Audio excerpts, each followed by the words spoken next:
ಹಾಗೆ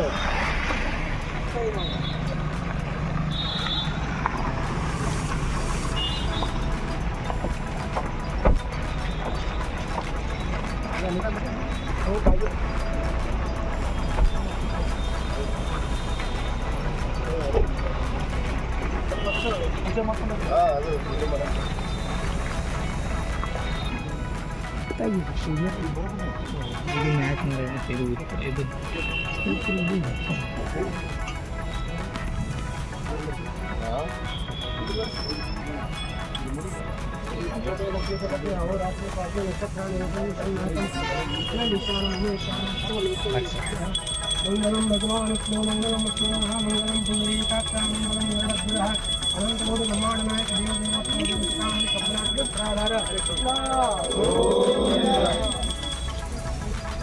राजाधिराजाय प्रियसायिने नमो वयं वै शौनाय कुर्महे समेकान्मान काम कामः यमयं कामेश्वरो वै शौनो ददातु मे राज वै शौनाय महाराजाय नमः ओम तस्ते साम्राज्यं भोज्यं स्वराज्यं राज्यं पारमेशं राज महाराज महाधिपत्यं समन्तपर्यायुष्या सर्वायु सार्वभौम सर्वाविषः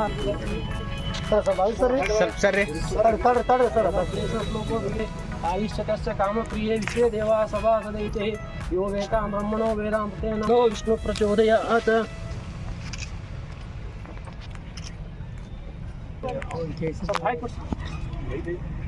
विद्महे वासुदेवाय धीमहि तन्नो विष्णु प्रचोदयात् महालक्ष्मी च विद्महे विष्णुपत्नी च धीमहि तन्नो लक्ष्मी महालक्ष्मी देवताभ्यो सुप्रसन्ना वरदा भवन्तु।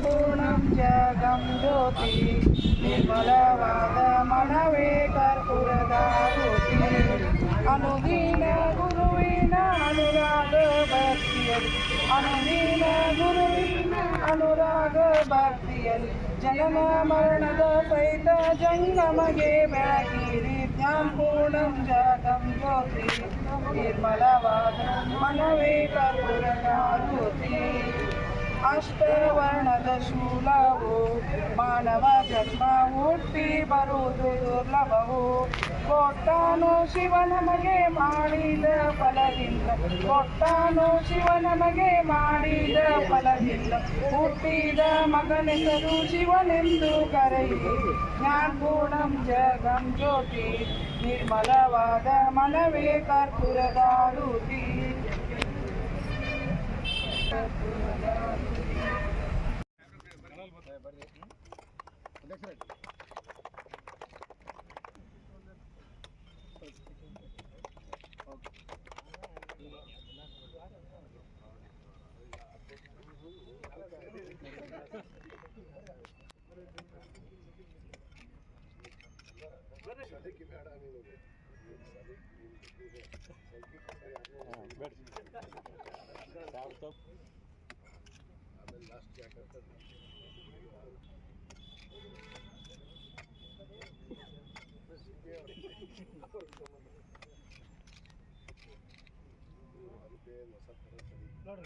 सर ऐसा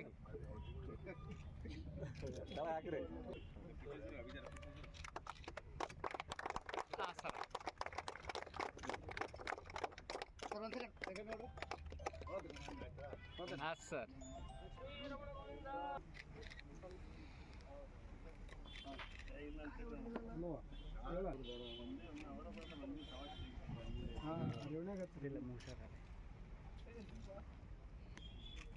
ತಡಿ ಬರ್ತೀನಿ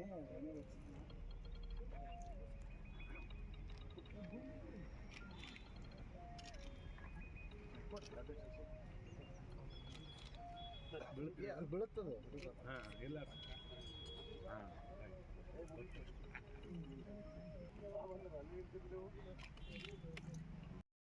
ದಿದಿ ಸಾಹೇಬರು ಸನ್ಮಾನ ಸಮಾರಂಭನ ಏರ್ಪಡಿಸು ನೋಡಿ.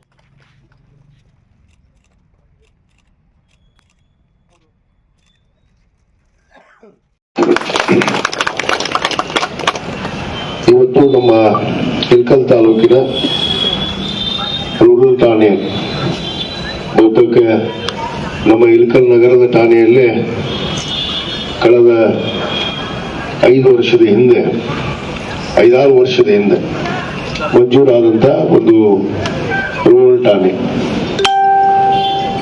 ಇದರ ಮುಂಚೆ ರೂರಲ್ ಇರಲಿಲ್ಲ. ನಮ್ಮಲ್ಲಿ ಟೌನಲ್ಲೇ ಇಡೀ ತಾಲೂಕನ್ನ ಇವತ್ತು ನಮ್ಮ ಟೌನ್ ಅಂಡರೇ ಬರ್ತಿತ್ತು.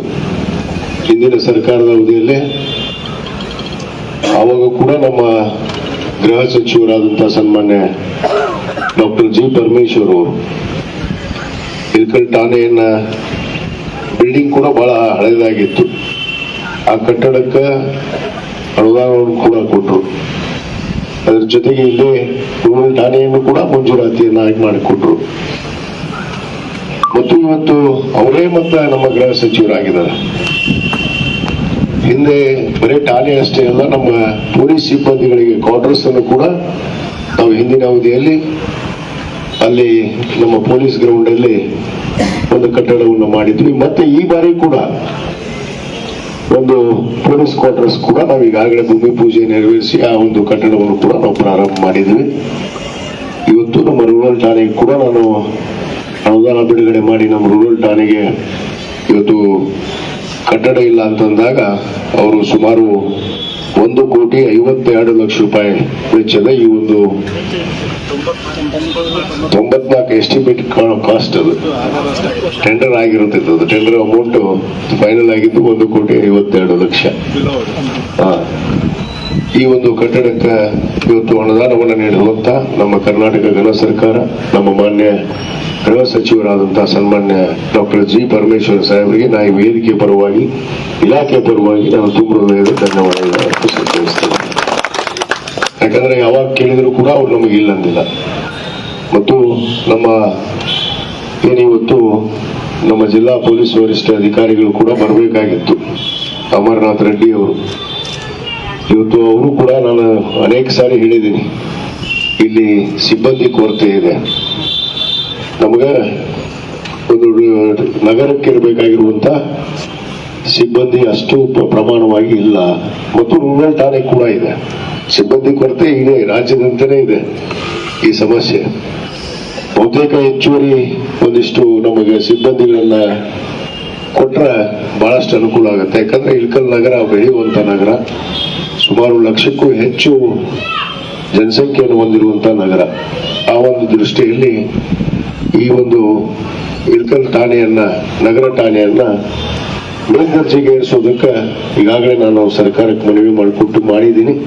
ಖಂಡಿತವಾಗಿ ಆ ಒಂದು ಕಾರ್ಯವನ್ನು ಕೂಡ ನಮ್ಮ ಡಾಕ್ಟರ್ ಜಿ ಪರಮೇಶ್ವರ್ ಅವರು ಸಾಹೇಬರು ನೆರವೇರಿಸಿಕೊಡ್ತಾರೆ ಅನ್ನೋ ಒಂದು ವಿಶ್ವಾಸವನ್ನು ಈ ಸಂದರ್ಭದಲ್ಲಿ ವ್ಯಕ್ತಪಡಿಸಿ, ಇವತ್ತೇನು ಈ 2 ಠಾಣೆಗಳು ಇವತ್ತು ನಮ್ಮ ಜನರಿಗೆ ಸುರಕ್ಷತೆ ದೃಷ್ಟಿಯಿಂದ, ಯಾಕಂದ್ರೆ ಸುರಕ್ಷತೆ ಅನ್ನೋದು ನಮಗೆಲ್ಲರಿಗೂ ಬಹಳಷ್ಟು ಅವಶ್ಯಕತೆ. ಅದ್ರಾಗ ಪೊಲೀಸರಂದ್ರೆ ಪೊಲೀಸ್ ಇದ್ದಾಗ ಅದೊಂದು ಸರಿಯಾದ ಶಿಸ್ತುಬದ್ಧವಾಗಿ ಕಾನೂನು ಸುವ್ಯವಸ್ಥೆಯನ್ನು ಕಾಪಾಡೋದಕ್ಕೆ ಅವಕಾಶ ಆಗುತ್ತೆ. ಆ ನಿಟ್ಟಿನಲ್ಲಿ ನಾವು ಸರ್ವಾಂಗೀಣ ಅಭಿವೃದ್ಧಿಯನ್ನು ನೋಡ್ಬೇಕಾಗತ್ತೆ. ಮತಕ್ಷೇತ್ರ ಅಂದಮೇಲೆ ಅದು ಪೊಲೀಸ್ ಇಲಾಖೆ ಆಗಿರ್ಬೋದು, ಇನ್ನಿತರ ಎಲ್ಲ ಇಲಾಖೆಗಳನ್ನು ಕೂಡ ಅಭಿವೃದ್ಧಿ ಪಡಿಸೋದಕ್ಕೆ ಈಗಾಗಲೇ ನಾನು ಠಾಣೆಯ ನಮ್ಮ ಸಬ್ ಇನ್ಸ್ಪೆಕ್ಟರ್ಗೆ ಅವರಿಗೆ ನನ್ನ ಶಾಸಕರ ಪ್ರದೇಶ ಅಭಿವೃದ್ಧಿ ನಿಧಿಯಲ್ಲಿ ಹುಣಗುಂಡ ಠಾಣೆಗೂ ಒಂದು ವೆಹಿಕಲ್ ಅನ್ನು ಕೊಟ್ಟಿದ್ದೀನಿ ಮತ್ತು ಇಳಕಲ್ ಠಾಣೆ ಅವರಿಗೂ ಕೊಟ್ಟಿದ್ದೀನಿ. ಮುಂದುವರೆದು ನಿನ್ನೆ ಠಾಣೆ ನಮ್ಮ ಅಮೀನ್ಗಢ ಠಾಣೆಯವರ ಸಬ್ ಇನ್ಸ್ಪೆಕ್ಟರ್ ಕೂಡ ಒಂದು ವೆಹಿಕಲ್ ಅನ್ನ, ಅವ್ರು ಬಹಳ ಹಳೆಯ ಈಗ ಡಿಪಾರ್ಟ್ಮೆಂಟ್ ಇಂದ ಬರದ ಕಾರಣ ನಾನು ಶಾಸಕರ ಪ್ರದೇಶ ಅಭಿವೃದ್ಧಿ ನಿಧಿಯಲ್ಲಿ ಆ ಅನುದಾನವನ್ನು ಕೂಡ ಕೊಟ್ಟಿದ್ದೇನೆ ಅನ್ನೋ ಮಾತನ್ನ ಈ ಸಂದರ್ಭದಲ್ಲಿ ಹೇಳಕ್ಕೆ ಇಚ್ಛೆ ಪಡ್ತೇನೆ. ಒಟ್ಟಾರೆ ಬೆಳೆಯುವಂತ ನಗರಕ್ಕೆ, ನಮ್ಮ ತಾಲೂಕಕ್ಕೆ ಏನೇನು ಅವಶ್ಯಕತೆ ಇದೆ ಅದು ಎಲ್ಲ ರೀತಿಯಲ್ಲಿ ಎಲ್ಲ ಇಲಾಖೆಯಲ್ಲಿ ಅಭಿವೃದ್ಧಿ ಆಗೋದಕ್ಕೆ ಖಂಡಿತವಾಗಿ ನನ್ನ ಪ್ರಯತ್ನ ಇದ್ದೇ ಇದೆ. ಅದು ಮಾಡ್ತೀವಿ ಅನ್ನೊಂದು ವಿಶ್ವಾಸ ಕೂಡ ಇದೆ. ಯಾಕಂದ್ರೆ ನಮ್ಮ ಠಾಣೆಯ ಜೊತೆಗೆ ಇನ್ನೂ ಅನೇಕ ಅಭಿವೃದ್ಧಿ ಕೆಲಸಗಳು ಕೂಡ ಆಗ್ಬೇಕಾಗಿದೆ. ಅದರ ಜೊತೆಗೆ ನಮ್ಮ ಇಂದಿರಾ ಕ್ಯಾಂಟೀನ್ ಅನ್ನು ಕೂಡ ಇಲ್ಲೇ ಮಾಡಿದ್ವಿ ನಾವು, ಇದೇ ಕ್ಯಾಂಪಸ್ ಅಲ್ಲಿ. ನಮ್ಮ ಪೊಲೀಸರಿಗೆ ಬಹಳ ಅನುಕೂಲ ಆಗುತ್ತೆ ಇಂದಿರಾ ಕ್ಯಾಂಟೀನ್. ನಮ್ಮ ಸಾರ್ವಜನಿಕರಿಗಿಂತ ನಮ್ಮ ಇಲಾಖೆಯವರಿಗೂ ಕೂಡ ಬಹಳಷ್ಟು ಅನುಕೂಲ ಆಗುತ್ತೆ. ಯಾಕಂದ್ರೆ ಇಲ್ಲೇ ಇರ್ಲಿ ಅಂತೇಳಿ ನಮ್ಮ ಸಬ್ ಇನ್ಸ್ಪೆಕ್ಟರ್ ಬೇಡ ಅಂದ್ರೆ ನಮಗೆ